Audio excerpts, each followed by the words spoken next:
81 नगरसेवक असतील। 4 सदस्यीय प्रभाग आहेत। 19 प्रभागांमधून प्रत्येकी 4 तर शेवटच्या 20 क्रमांकाच्या प्रभागामधून 5 नगरसेवक निवडून द्यायचे। विजय केसरकर आपले प्रतिनिधी सध्या आपल्यासोबत आहेत।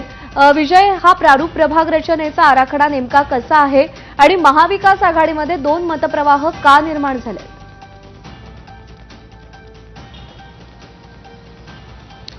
प्रज्ञा, खरं तर कोल्हापूरकरांना पहिल्यांदाच या ठिकाणी बहुसदस्यीय प्रभाग रचनेला सामोरं जावं लागते। मात्र यामध्ये जी प्रारूप प्रभाग रचना जाहीर झाली आणि त्याच्यानंतर कुठंतरी महाविकास आघाडीमध्ये 2 मतप्रवाह या ठिकाणी पाहायला मिळाले। काँग्रेसमधून याला विरोध झाला, मात्र शिवसेना ठाकरे गटाकडून मात्र याचं स्वागत केलेलं आहे। आपल्यासोबत सुनील मोदी आहेत, कोल्हापूर शिवसेनेचे शहराध्यक्ष।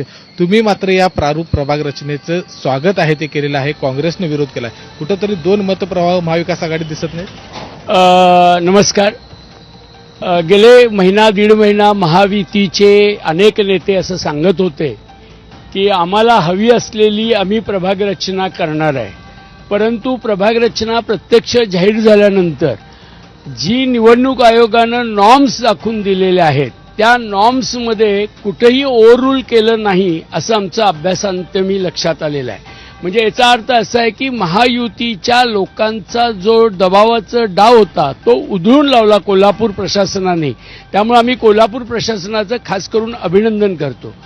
कदाचित काँग्रेसला याच्यामध्ये नेमकं काय अभ्यास केला, त्यांनी काय पद्धतीने केलं, मी त्यांच्याशी बोलेन, पण आम्ही घाई गडबडीनं प्रतिक्रिया दिली नाही। आम्ही प्रभाग रचनेचा पूर्ण अभ्यास केला, नकाशाचा अभ्यास केला, संलग्नता पाहिली, सोयी पाहिल्या, नाले मोठे रस्ते पाहिले आणि याच्यामध्ये बेस्ट टू बेस्ट कोल्हापूर महानगरपालिकेच्या प्रशासनाने केलेला आहे।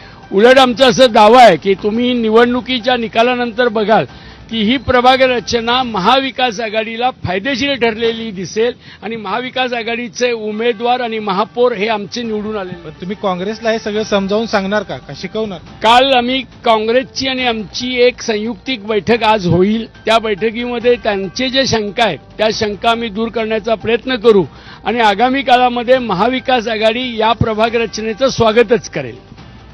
तर प्रज्ञा, आपण बघितलं की काँग्रेसच्या जे काही प्रमुख असतील त्यांना हे सगळं समजावून सांगू, आमची एकत्रित बैठक घेऊ आणि हे संपूर्ण जी प्रभाग रचना आहे ती अतिशय योग्य पद्धतीने झाल्याचं म्हणणं आहे ते शिवसेना ठाकरे गटाचं आहे।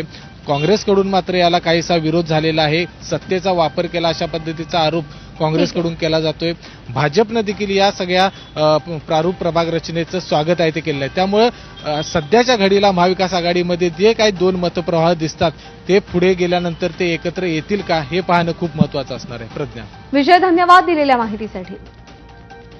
मराठा जी.आर. बाबत मुख्यमंत्री आणि उपमुख्यमंत्र्यांनी एकत्र निर्णय घेतला असं उपमुख्यमंत्री एकनाथ शिंदेंनी स्पष्ट केलंय। घेतलेला निर्णय टिकला